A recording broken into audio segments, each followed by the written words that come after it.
I became fixated on understanding to the best of my ability, again, with a non academic background, why people are getting so sick today, why, rates of obesity seem to be soaring through the roof, why at least one in two people has some form of glucose dysregulation in their body, why only 10% of adults today are absent some indicator of metabolic disease, why it seems that rates of neurodegeneration are occurring so frequently. I mean, today, if you make it to the age of 85, you have a coin's toss chance of being diagnosed with Alzheimer's disease.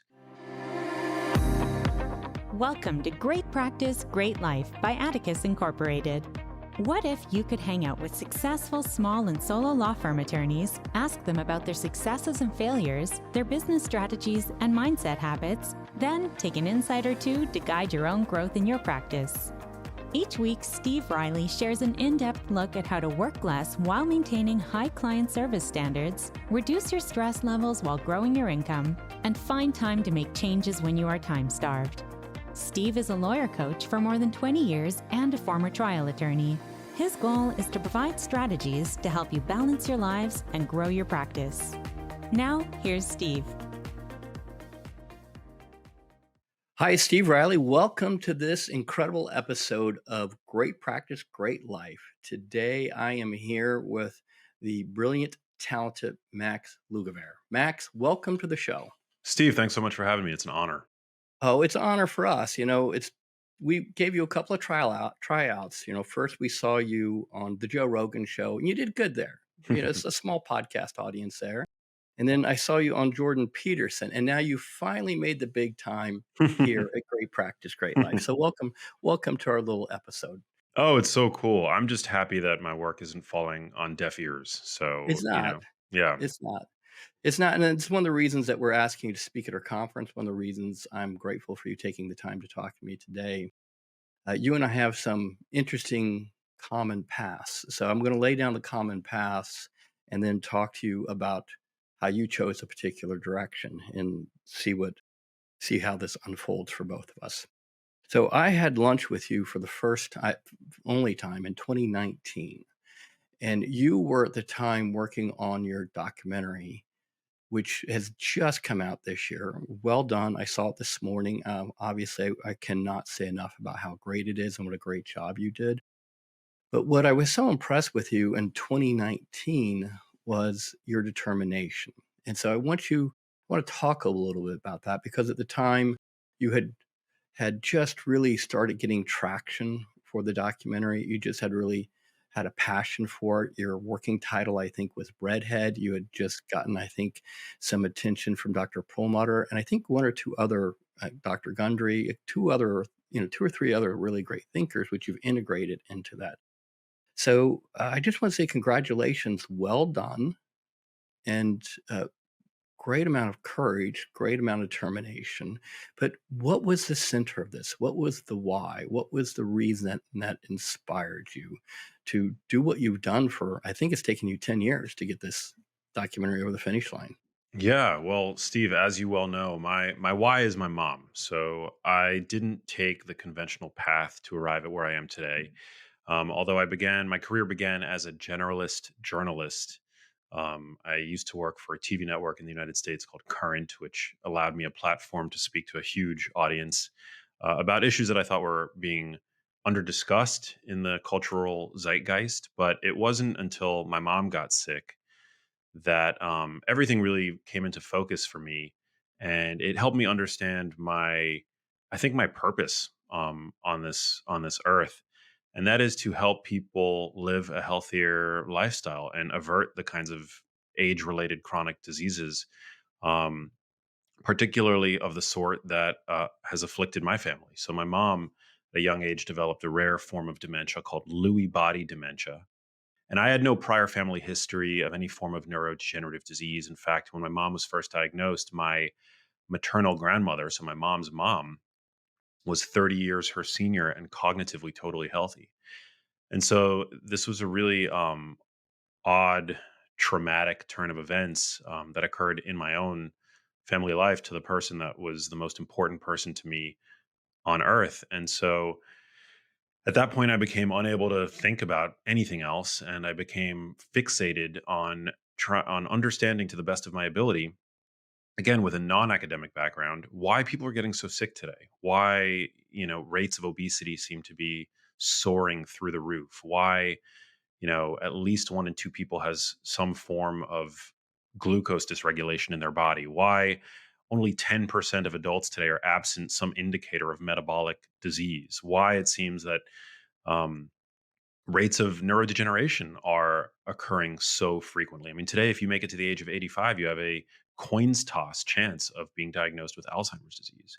And for me, it was incredibly personal. I mean, every single day, I was at first speaking to my mom over the phone. I was living in Los Angeles when she first began displaying these symptoms, but ultimately, I felt compelled to move back to New York, which is where I'm from, and begin accompanying her to doctor's visits. And what I learned is that the tools that we have to treat these conditions once they've already been diagnosed are incredibly meager.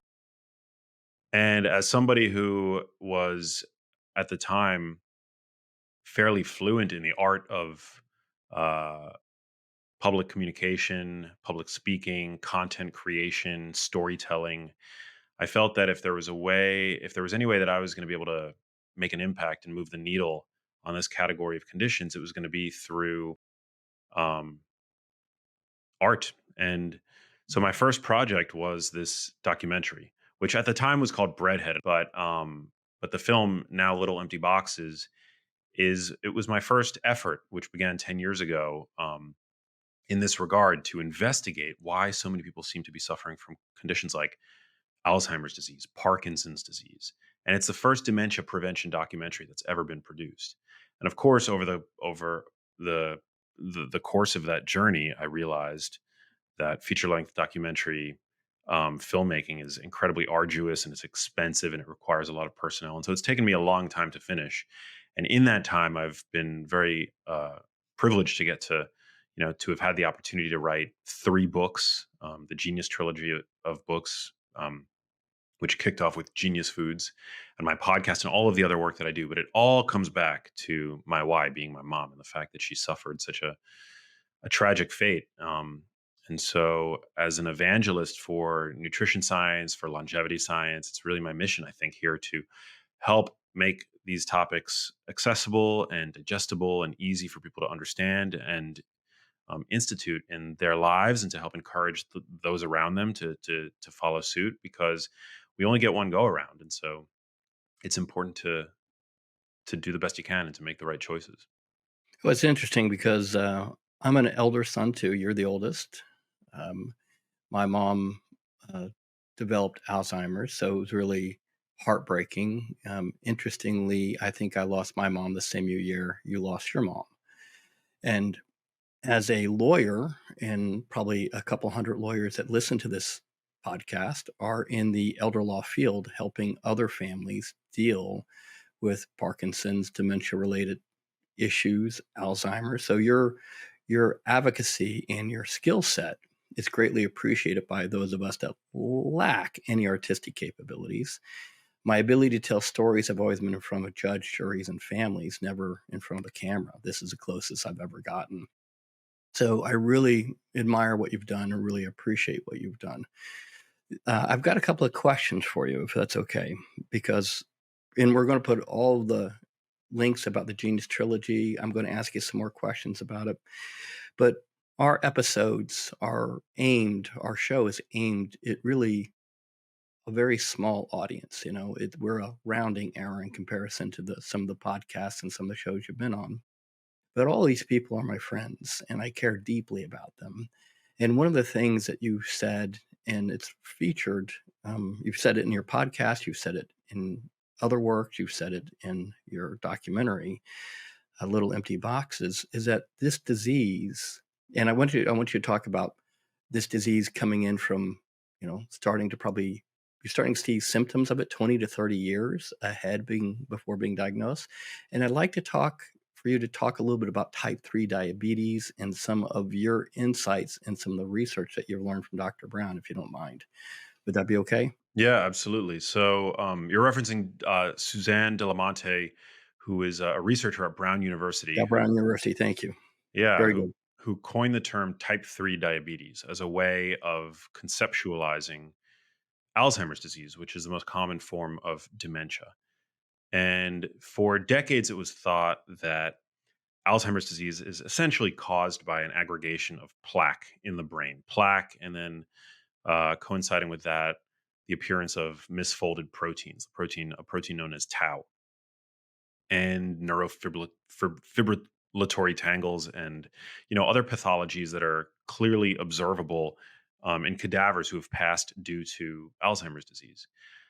But we have had success pharmacologically with regards to reducing the plaque burden in the brain. And in fact, many cognitively healthy people do have an accumulation to some degree of these plaques in their brains without any impingement on cognitive function. So the field has, over the past, I would say, 10 or so years, really been slowly but surely pivoting towards prevention, in with the acknowledgement that these plaques, are essentially late stage features of the disease and not necessarily causal at that. And so, what type 3 diabetes implies is that there's something else, some degree of metabolic dysfunction that's occurring in the body and the brain that is predisposing us to the cognitive dysfunction that we see in Alzheimer's disease, and ultimately the aggregation of these plaques, which are not there for no reason. The question that has needed to have been asked for decades at this, I mean, ever since Alzheimer's disease was coined in 1906 by Alois Alzheimer, is what's causing the aggregation of these plaques? And is there appearance correlation, or is it causation? And I think what the data is starting to show is that it's more likely correlation, in the sense that it's not necessarily causal. It's there at the scene of the crime, but um, if you were to look at house fires, you might see the correlation between the appearance of firefighters and fire trucks, and their strong correlation with the presence of a fire. And if you weren't scientifically literate, you might come to the erroneous conclusion that the fireman caused the fire, right? So similar with regards to these plaques that we see in the brains of cadavers with Alzheimer's disease, and the fact that drugs have actually been greenlit that have succeeded at reducing the plaque in the brains of patients, but have not been successful in terms of improving the clinically meaningful symptoms that we aspire to improve in a patient suffering from Alzheimer's disease. The question now is, well, what is that first inciting incident, or the risk factors or insults, that is actually driving this accumulation of plaque in the brain and ultimately the cognitive dysfunction that we see? And a lot of people today are suffering, as I alluded to earlier, from metabolic dysfunction. And we're starting to see now that metabolic dysfunction is inflammatory, and that the brain sits directly downwind of that inflammatory process. And conditions like type 2 diabetes and prediabetes, which are now seemingly rampant in modern society, that essentially the degree of insulin resistance that a person is experiencing in their periphery, in their bodies, is actually a pretty strong indicator of a brain in despair. For example, if you have type 2 diabetes, your risk of developing Alzheimer's disease increases between 2 and 4 fold, which we discuss in the documentary Little Empty Boxes. So, type 3 diabetes, although it hasn't been widely accepted in the medical establishment, is sort of a front runner now in terms of the leading hypotheses as to the pathophysiology of the condition. Well, let's keep with your analogy. Where there's smoke, there might be fire, right? And so if you're thinking about it, if you look upstream, you're like, well, we've got a 3 to 4 times increase in the incidence of Alzheimer's and dementia. And there's a cause, there might be a clear causation. It may not be the exact proximate cause, but there's a clear causation. We clearly see something. The possibility that someone who's listening to this episode today could make a pivot in their life. And, I'm going to recommend the Genius trilogies, but if you could give some advice to someone right now who's listening and saying, hey, look, metabolic deconditioning or metabolic conditions are a nice scientific way of saying you might need to lose some weight. Yeah. And you're probably eating the foods that are fanning the fire that will ultimately lead to inflammation that will cause damage to your brain. Now, I'm going to say one other thing about this is one of the challenges I have as the host of this podcast or show is that a lot of lawyers come to our company and come to our community to make more money. And I usually have to fight with them a little bit to say, hey, look, your cognitive capability is where the money's at. And the longer that you can improve your cognitive capability, longer you can stay in the race, the longer that you can enhance your prefrontal cortex and improve those prefrontal judgment skills, the more that you have, the ability to continue that massive income stream that you're worried about. But I know that's not your why. That's why I have so many lawyers that come to our community. They're looking to make more money. So if you're talking to a lawyer who might be stuck behind the desk, worried about cranking out their billable hours, worried that they don't have time to exercise, worried that, they'll start the diet tomorrow to, reduce their inflammation, reduce their weight, where would you tell them to start? Pretend you're talking, let's go back to lunch. Pretend you and I are talking there. You're looking at me like, good Lord, Steve, you need to lose 20 pounds. You need to start exercising. You need to start doing these things. And you're a nice guy. You're a really, really nice guy. And so how would you start with me? How would you start with my colleagues? How would you encourage people to make that pivot? Yeah, well, that's a great question, and actually, that's the reason why I decided to write my first book, Genius Foods. Was I realized that, and the data clearly shows this, that the same steps that you might take, the same interventions that you might institute to batten down the hatches and reduce your odds for being one day diagnosed with Alzheimer's disease, actually also seems to improve the way that your brain works in the here and now. Also seems to improve various aspects of mental health.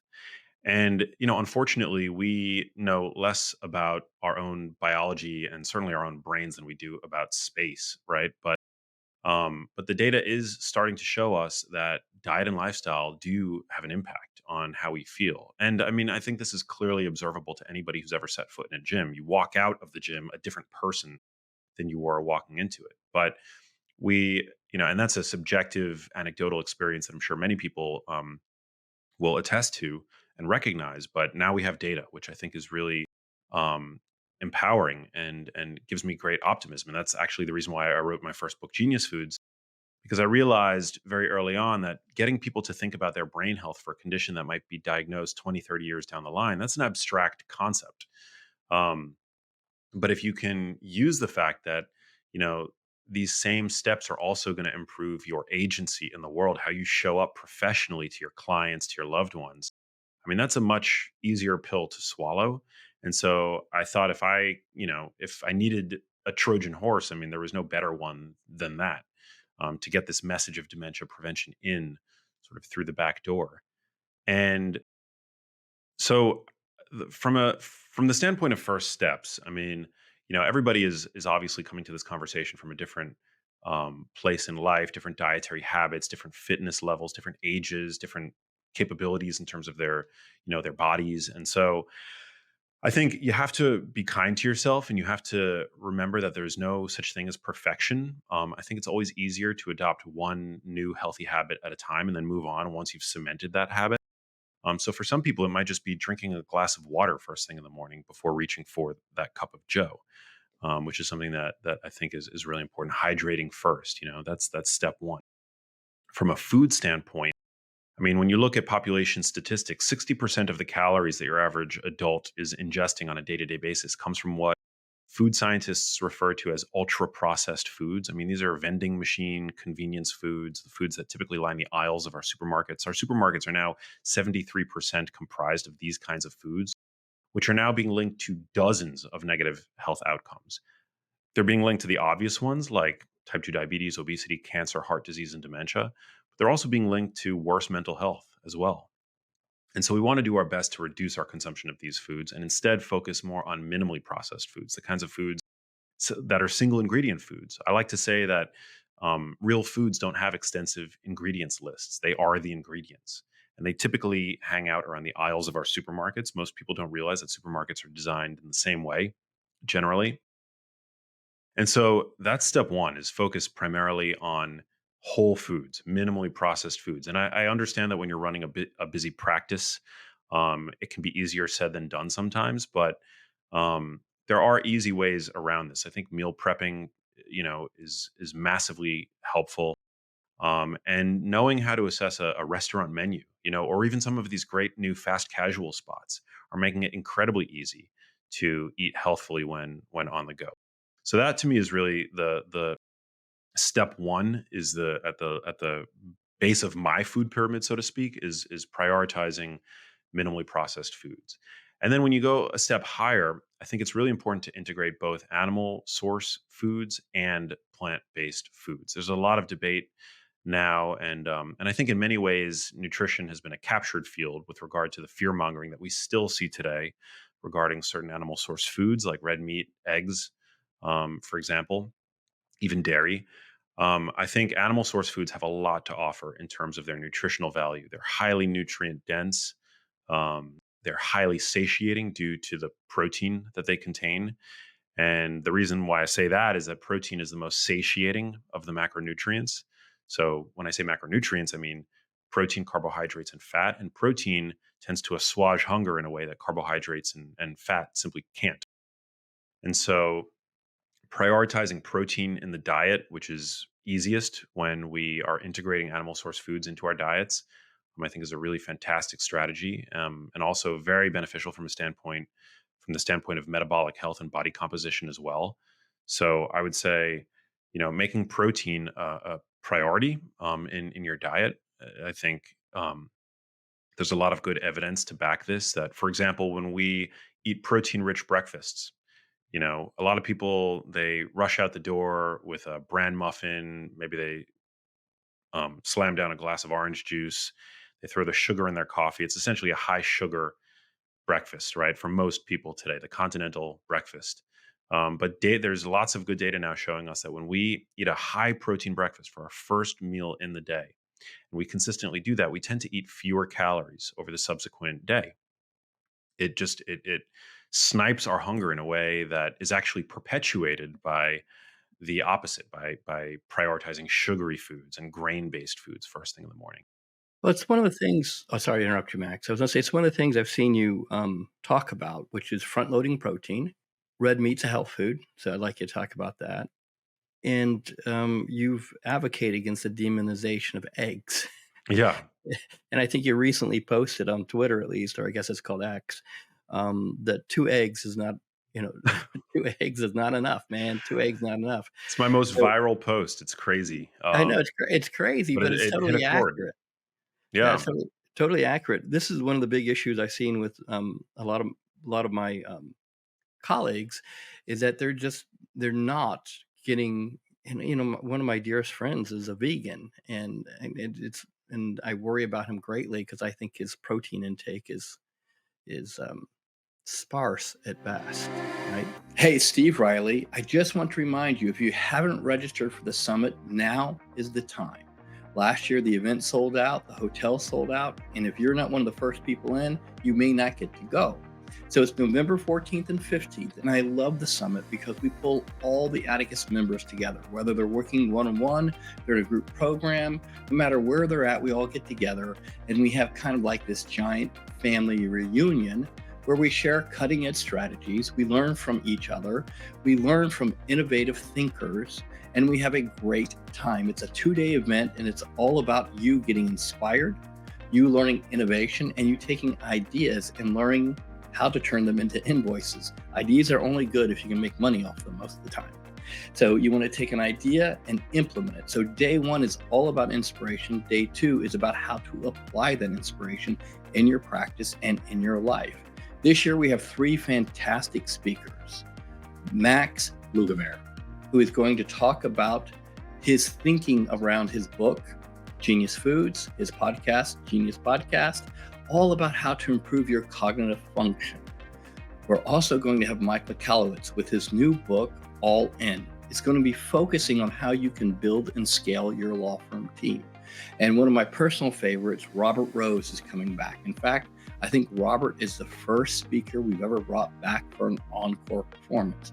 Robert's going to talk to you about how to use content marketing to harness the brand of your law firm. How do you take content marketing and use it to get more better clients? It's an incredible opportunity for you to learn how to improve your brain, how to improve your team, how to improve your marketing. And those are just three of the keynote speakers.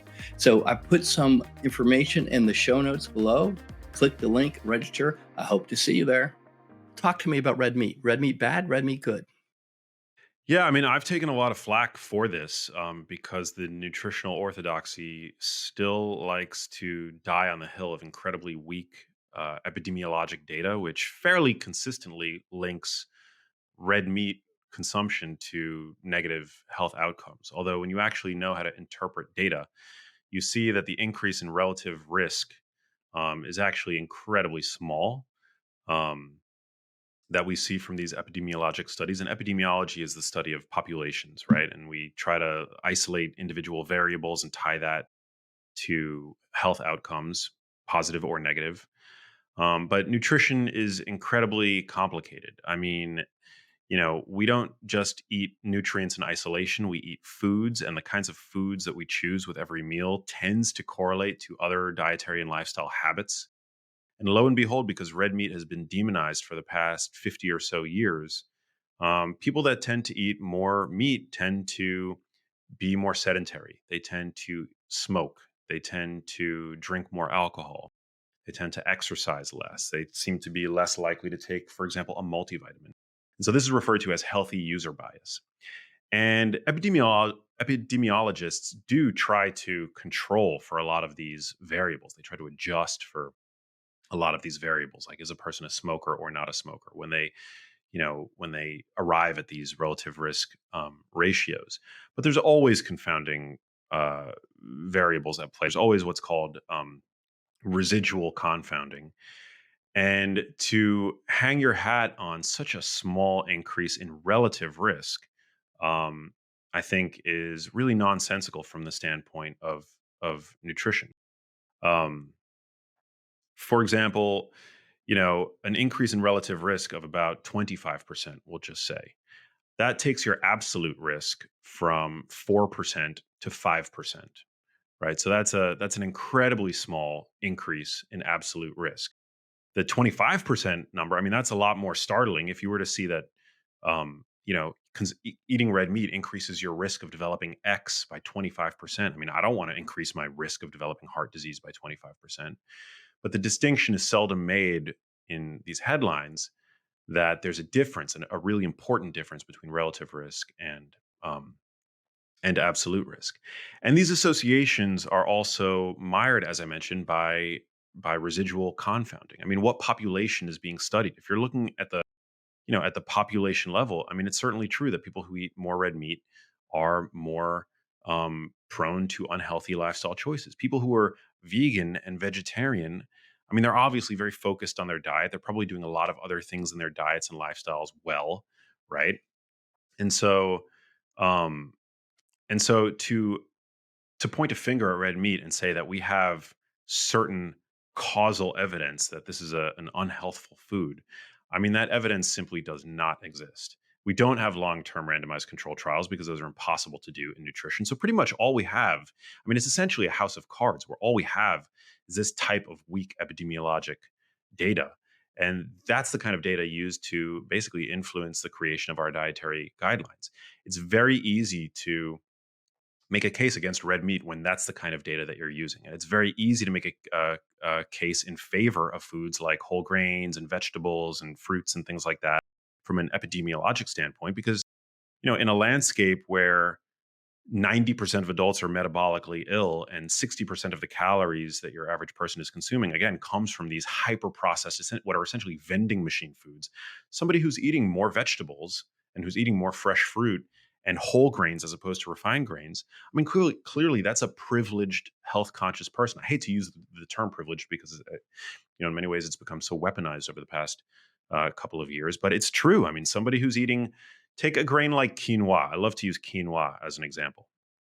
First of all, if you even know how to properly pronounce quinoa. Chances are you're a health conscious person. You're reading health blogs, right? That's actually kind of funny. Yeah. Yeah, Yeah. absolutely. Yeah. And if you were Yeah, at the population level, yeah, if you rounded up all of the people who eat yeah. quinoa regularly, And I can say guarantee, it. yeah, and can Yeah. even say, I guarantee you that you're going to see dramatically better health in those individuals compared to people who do not. Is it causally due to the consumption of quinoa? No. Quinoa is the perfect proxy for somebody who quinoa consumption might be, and I use again as an example, it might be the perfect proxy for somebody who's simply health conscious, right? Who has access to a Whole Foods where they sell quinoa, right? Still, many people in this country live in food deserts where there is no access to that, right? Many people in this country likely haven't even heard of that grain. So that's the problem essentially in a nutshell with epidemiology. And there are others, but that's why it seems that red meat has been painted so negatively from a health standpoint. And of course, red meat is a continuum, right? Like there are different grades of red meat. There's fatty meat, there's lean meat. I tend to take the stance that lean meat is a health food. Again, it's a fantastic protein source. It's rich in a number of really important micronutrients like creatine, like carnitine, like taurine, that we know are beneficial from a metabolic health standpoint. And lo and behold, if you fearmonger a whole food like red meat and you implore a population to essentially excise it from the plate, what are you replacing it with? Just more ultra processed foods? It doesn't make any sense to me. Um, so that's why I'm a big advocate of the consumption of red meat. I don't think you have to eat it, but I think the fear mongering around it is has to stop. I think it's not productive, and I think it can actually be. I think it's actually quite amoral um, against the backdrop of such widespread uh, ultra processed food consumption. Well, let's talk about that. Let's talk about the food pyramid. And I know you don't have a lot of time, so I don't want to press you too much on the time. But let's talk about your understanding, your research of the current food pyramid, and how you would probably encourage people to reevaluate the assumptions. And would that be okay? Would you be willing to Yeah. do that? Okay.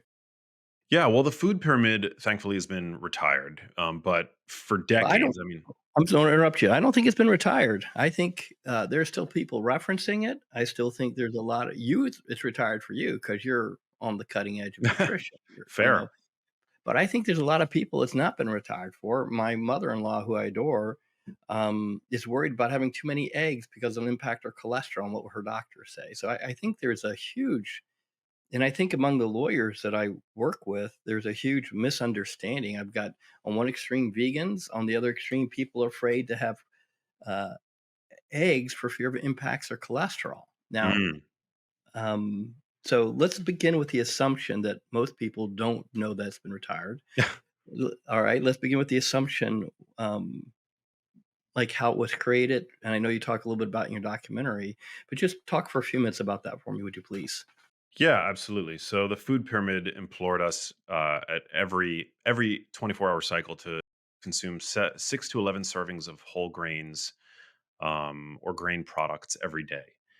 And when you actually look into when you investigate what a grain is that makes it so essential for health that one needs to consume 6 to 11 servings of it on a daily basis, you begin to realize that the food pyramid was purely an economic instrument designed to sell subsidized uh, food commodities. And grains are not essential to human health. Again, whole grain consumption is very strongly correlated to positive health outcomes.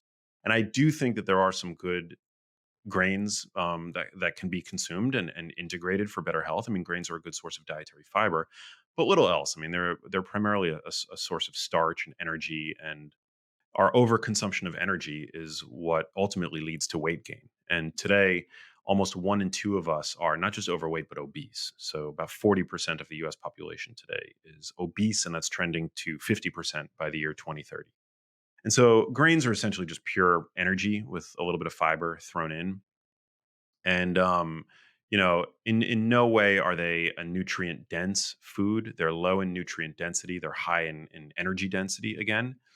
because these are the energy storing, essentially, organelles of plants.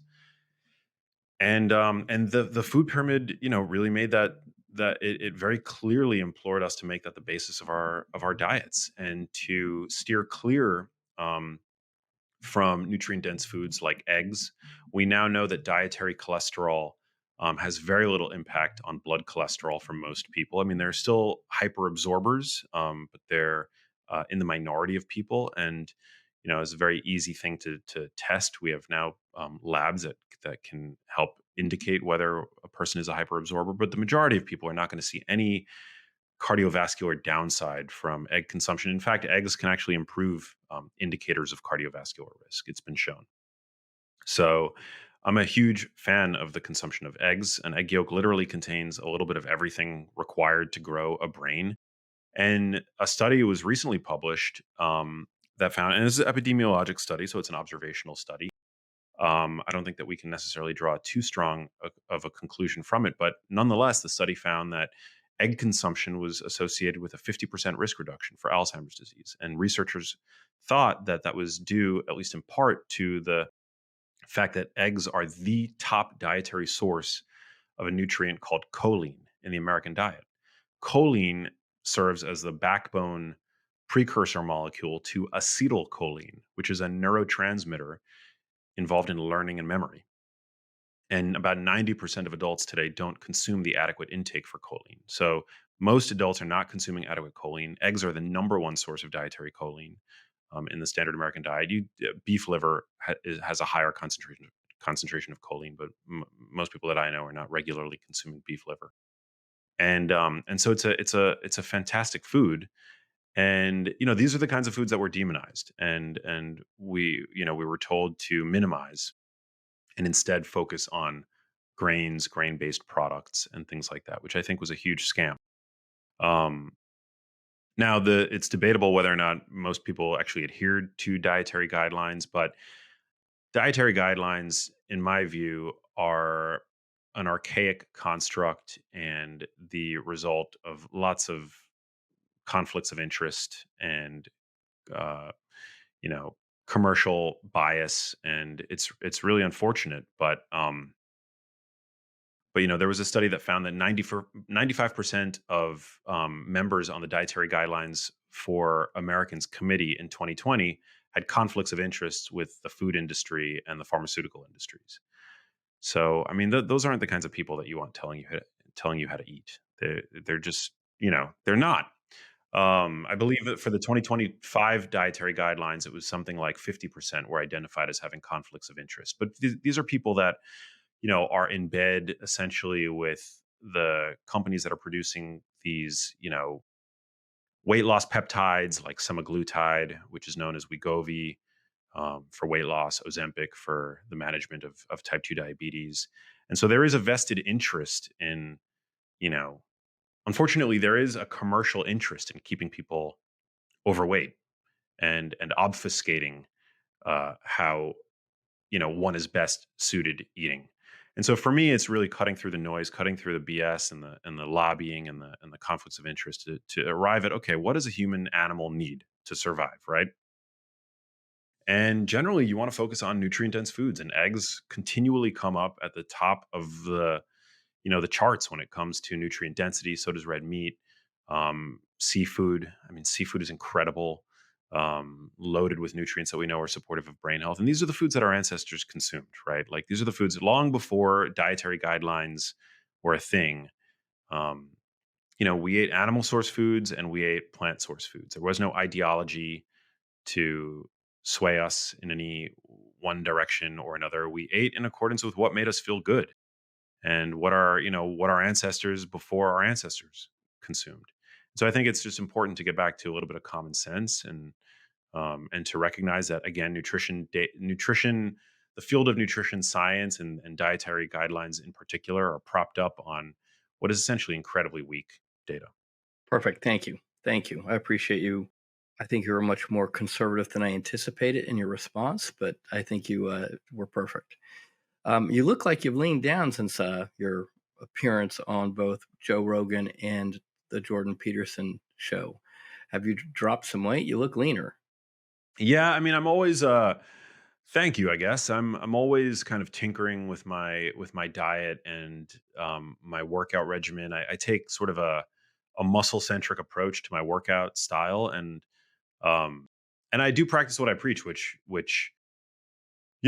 I find makes it very easy for me to hover in the you know 12 to 14% body fat range. And if I wanted to get down even leaner than that, it's fairly intuitive. It's fairly easy for me to do. But generally, again, by prioritizing protein, which is what I do, I don't track anything. I just prioritize protein, which makes me less hungry for carbs and fats, and certainly junk foods, ultra processed, hyper palatable junk foods. And so protein nourishes your skeletal muscle.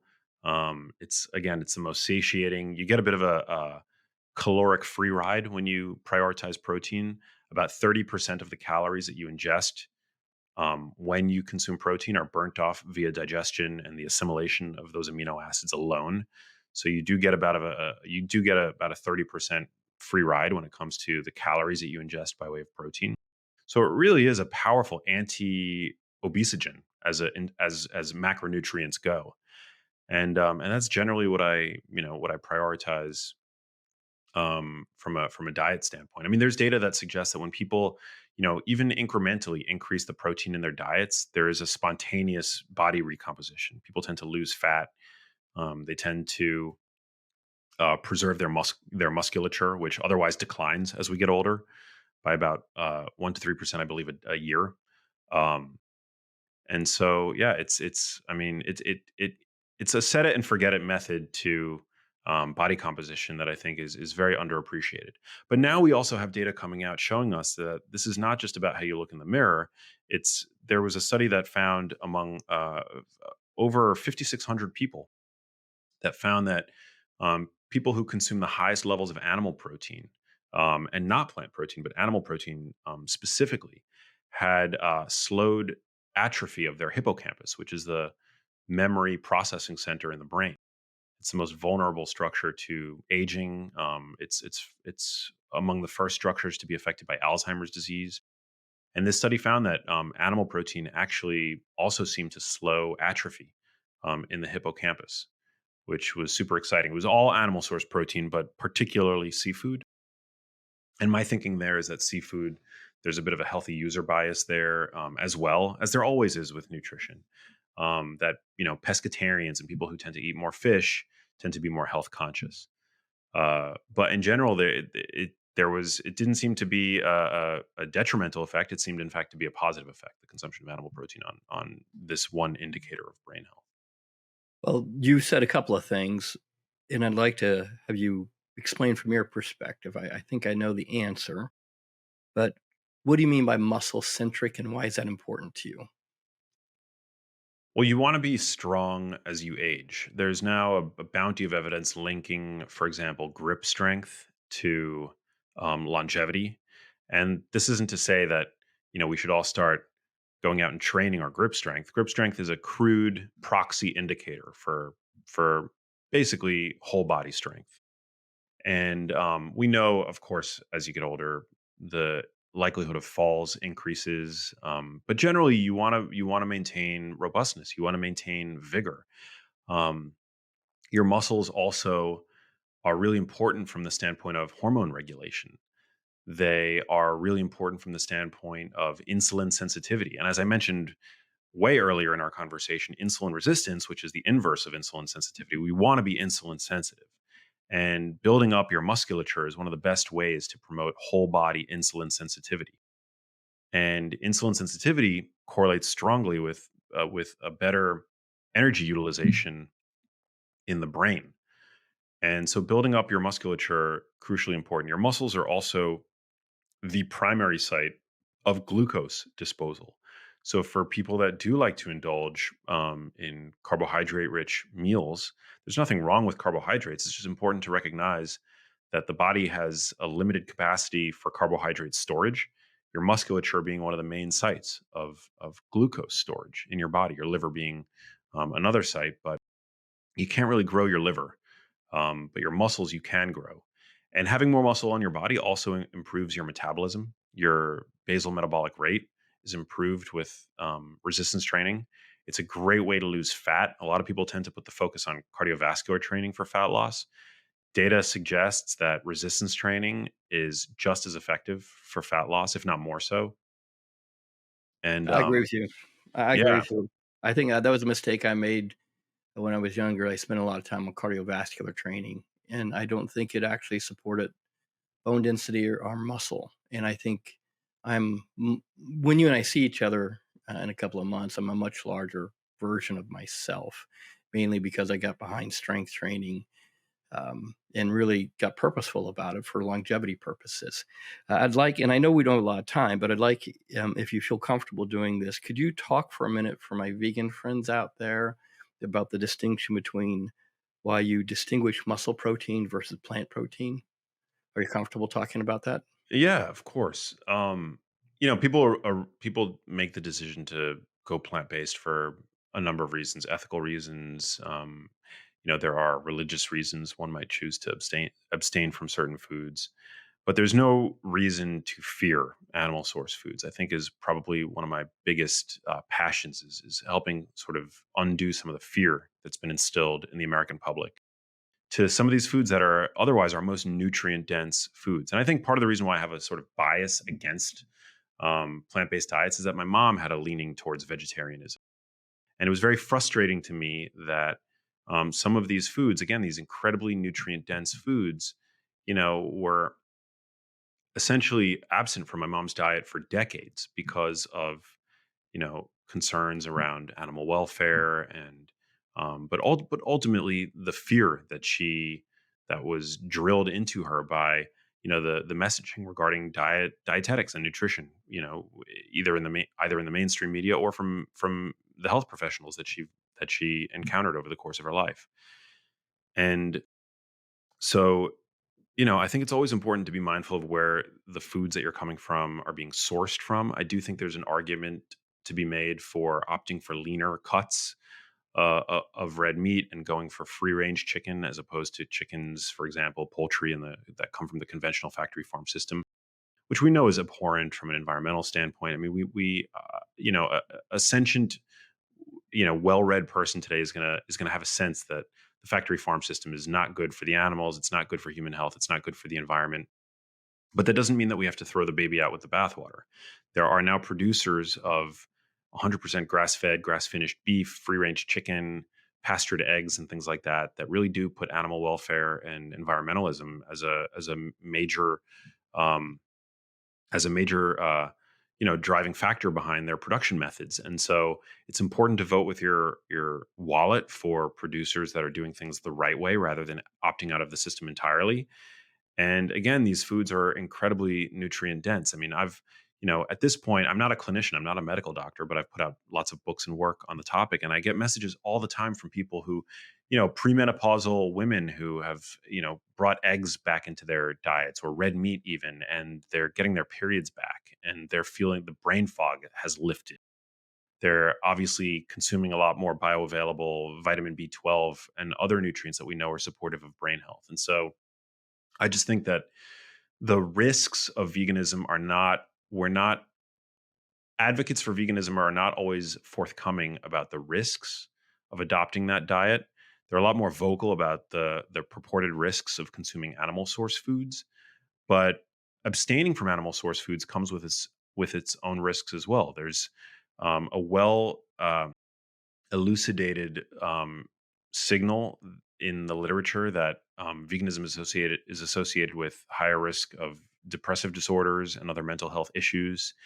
There's a loss in bone mineral density. There's less muscle mass because vegans tend to. I mean, obviously there are exceptions to this. Vegans who are obsessed with nutrition and who are consuming protein powders regularly.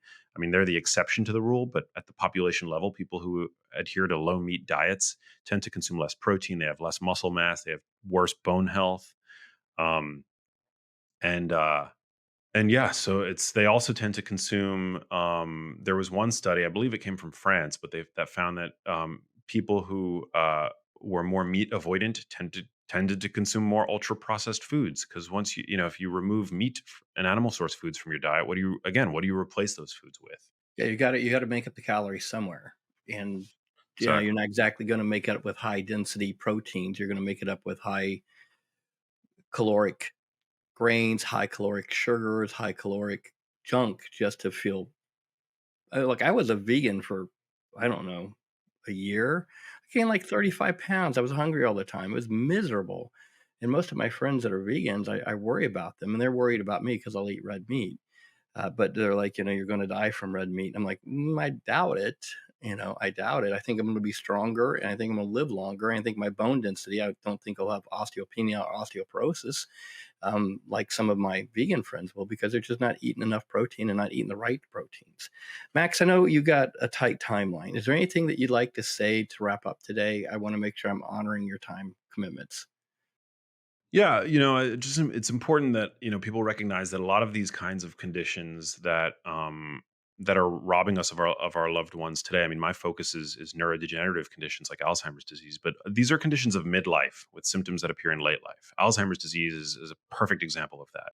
By the time you're diagnosed, I mean, this is a condition that's already been simmering under the surface for decades. And so, eh, on the one hand, it's never too late to adopt, a nutrient dense diet and to begin exercising and to see market improvements in your body composition, in your health. I mean, there is data that shows that even 85-year-olds can put on significant muscle. Untrained 85-year-olds who start, hitting the gym or even just doing resistance training in their own homes can put on significant muscle. It's never too late, but also the best time is now. Um, and so I think it's just crucially important to recognize. There's a great JFK quote: "The time to fix the roof is when the sun is shining. Don't wait until it's too late." Adopt these principles now to buy yourself an additional year, 5 years, 10 years, 20 years, 30 years of cognitive health. Because once you've received that diagnosis, it's already very late in the game. It's very late in the game. And we don't have that silver bullet treatment yet. I hope one day in my lifetime we do arrive at that. I don't think it's likely. I think prevention is really the new frontier. But yeah, it's never too late. And you're also never too young to start thinking about this stuff. But the great news is that it's not in vain. By adopting these principles earlier, you are going to see an improvement in the way that your brain works in the here and now. You are likely going to see an improvement in your mental health, in the way that you're able to show up in the world. And so it's my message is an empowering one, and it permeates everything that I do, from my books to my documentary to my podcast. I just want to be a lighthouse for people because I know how lost people are. I mean, I see it all the time on social media. People are still so confused about what it means to eat healthily. They still fear foods like eggs, um, and red meat and other foods, or they don't consume enough fruits and vegetables, which I think is also important. We didn't have a lot of time to talk about that. I'm not a carnivore dieter. I take a really balanced approach, but today, you know, as with everything, everything's become so polarized, and so I think it's just really important to bring common sense back to the table. And I hope to be a guide for people in that regard. All right, Max, thanks for being on the show. I really appreciate everything that you've done. I really appreciate you being the advocate that you are for any type of preventive conversation around dementia and Alzheimer's.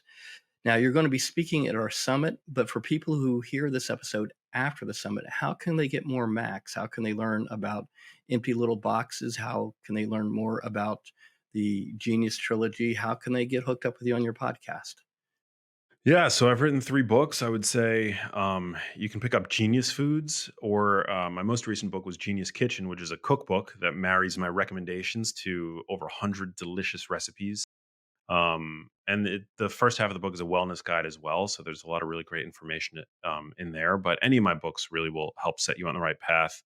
My podcast is called The Genius Life, and we put up 2 episodes a week. It's a super exciting show, very optimistic in its tone. We cover a lot of different topics in the realm of health and wellness, hormones, women's health, nutrition, even relationships occasionally. It's a pretty broad show. And then my film, Little Empty Boxes, is available for anybody anywhere to watch at littleemptyboxes.com. You can rent it, you can own it. If you choose to buy it, there's um, a really cool making of featurette that documents the 10-year-long journey that it took to bring it to the screen, as well as a commentary track for the film. And I think Little Empty Boxes is the most important project I've ever done. It's an incredible uh, effort and journey, and it's going to provide solace to anybody who's ever experienced dementia or had it in their family, along with some really, I think, important information that needs to get out there. So, yeah, I'm pretty easy to find. I'm active on Instagram, all the social channels, and I've got a lot of work out there, so it should be easy to find and dig your teeth into. I can strongly, any of you that are listening to this, Little Empty Box is fantastic. Obviously, we'll put all kinds of stuff in the show notes, everything Max has mentioned. But I think, Max, the Little Empty Box documentary, first off, as a filmmaker, you did a fantastic job. I got to tell you, the fluidity of the documentary was incredible. The use of science, you've got some really fantastic insights that you've shared from some brilliant minds. So it's a fantastic documentary, man. Well done. Excellent. Well done. And I can't wait to see you in November. And thanks for being part of our show. I really appreciate it. I'm super excited to be there, and thank you for having me. What a great conversation, and I hope it reaches and helps many. Thanks for joining this week's episode of Great Practice, Great Life. Please tune in weekly to get the next episode. If you enjoyed the episode, please subscribe, like, and don't hesitate to share it with a friend who you think this episode could help. With that, thanks, and I hope you enjoy next week's episode.